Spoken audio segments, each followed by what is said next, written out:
Hey everyone, welcome to the second day of the SWECO field trip in New York series. This episode is slightly longer than the previous one, but it's also more packed with many more of the highlights that went on during the day. So please, enjoy.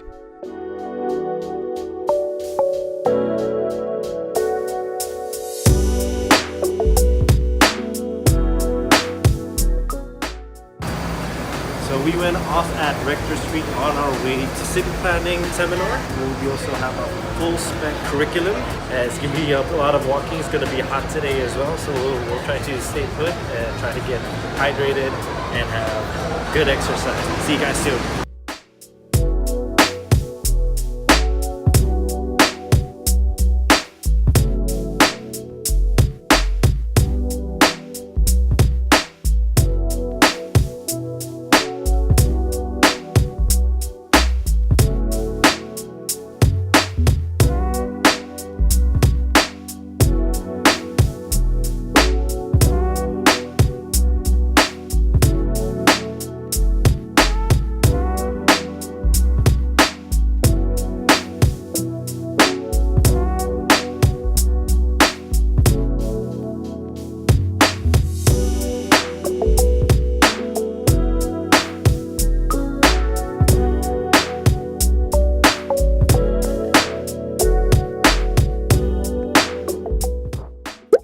They provide us with a short background check of New York, giving us an insight on population, diversity and ethnicity, challenges with urban planning, their goal and vision, and also their review procedure. What was then interesting for us was the urban design principles for planning New York City, as they would consider the people, how they move through the city, how they stop to linger or come together. This was their public realm. Further along the seminar, they would explain what is a good urban design. Good urban design creates and reinforces a sense of place. Good urban design is open and accessible to everyone. Good urban design is planned and designed with care and attention to detail. Good urban design makes you feel good.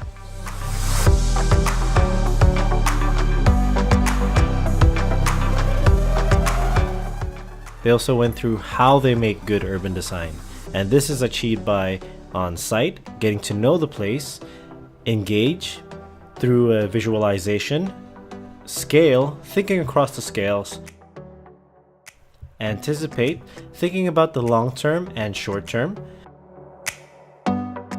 project, question the status quo.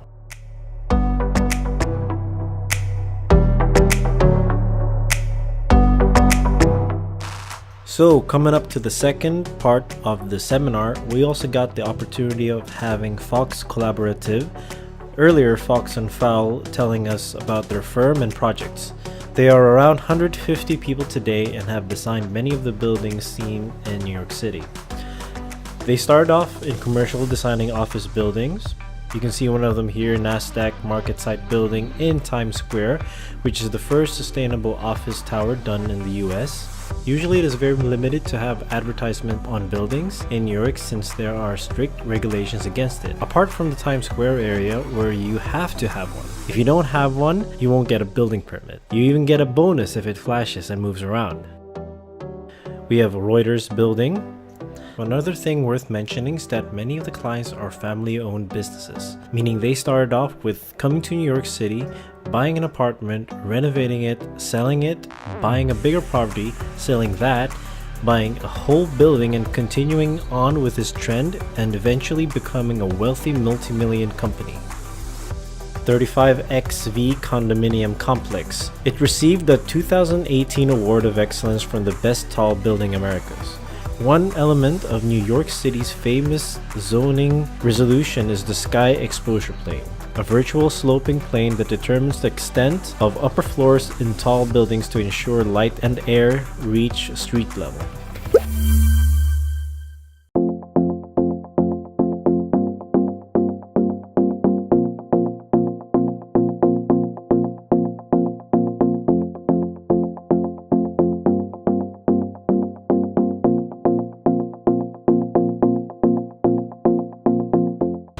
So after just about 2 hours of seminar, it was finally concluded, and we went through one of the reasons how New York actually looks like today. What are the principal thinking, what kind of building regulations you have to be adhering to before constructing a building here in Manhattan, which was actually interesting. Now we're on our way to look around 20 different locations at the same time. The whole office has now been divided into groups containing of A, B, and C. We are right now on D group. C group. We're C group. We'll see ahead what kind of buildings and what kind of tourist attractions we'll be having a go at. Wow, that actually looks nice. Go back, don't come back. All right, that's it. All right, thank you, buddy. Don't forget, I love you. Have a nice day. God bless you. Thank you. All right, let's go.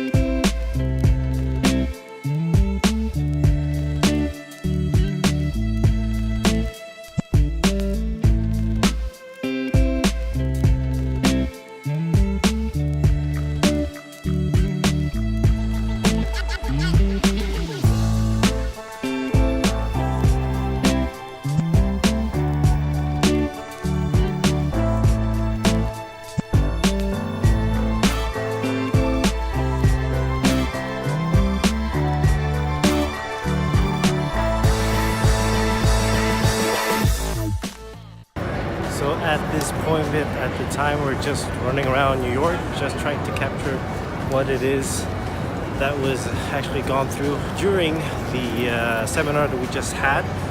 Being in New York is kind of being in a valley where the side of the cliffs are the buildings. Pretty overwhelming. So much information to take in. It's amazing.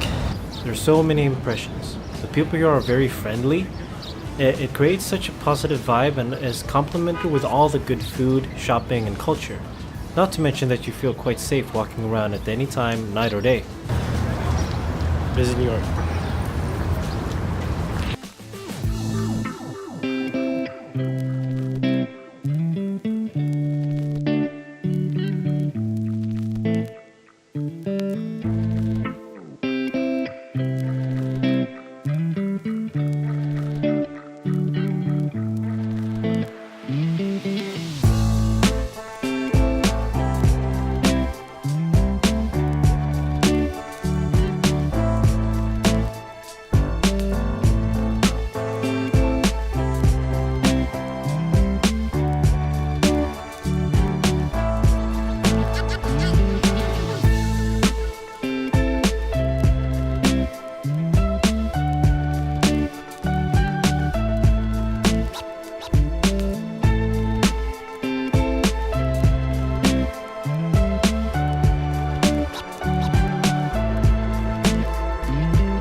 So, fun fact, you're not allowed to have a tripod unless you actually have a permit in public places, which is kind of unfortunate. We were just informed by a security guard that we are not allowed to have any tripods of any kind. Good to know. Thank you, security guard. We'll have that in consideration for the next couple of days. How could this happen to me?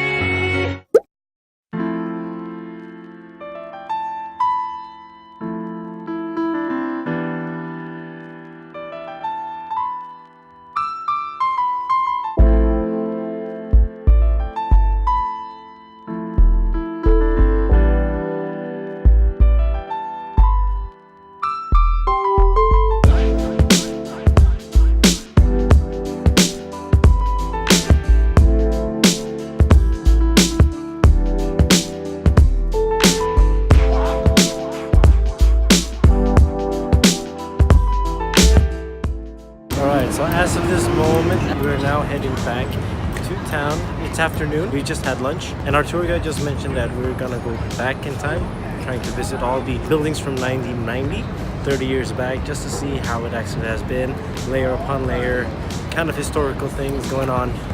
So yeah, should be good.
Fun fact, sist jag var här så var det en security check för att komma in på området.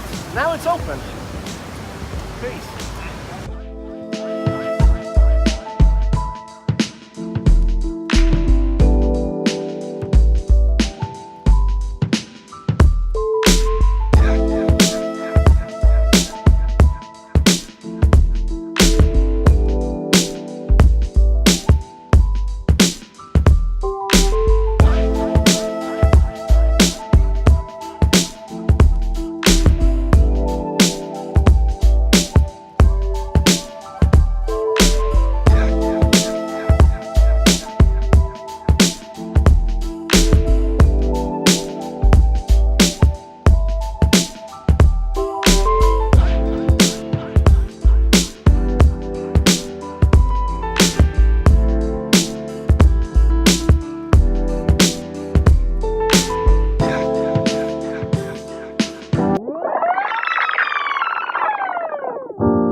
As we're coming to the conclusion of this episode, we ended this very intense day with a beautiful dinner at the restaurant called The View, also followed by a nice walk experiencing a glimpse of the New York City nightlife.